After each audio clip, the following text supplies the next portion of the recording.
Okay, while we're over here on this part of the hand, we want to talk about these lines right here. Let's zoom in there so you can really see those good.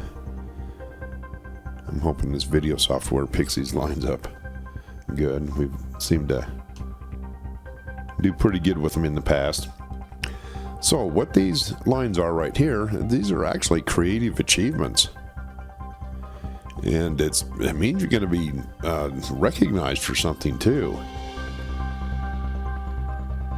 Now these could be achievements that could be something that you write, like a book or something like that.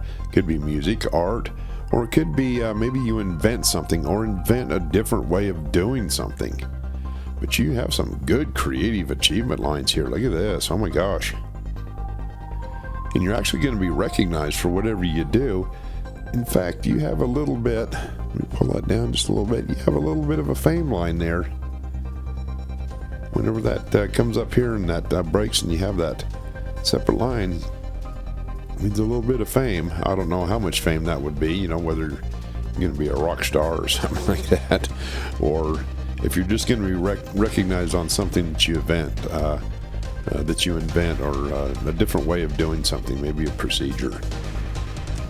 We know that you're a speech language pathologist, so maybe you invent a different way of some of those techniques that way.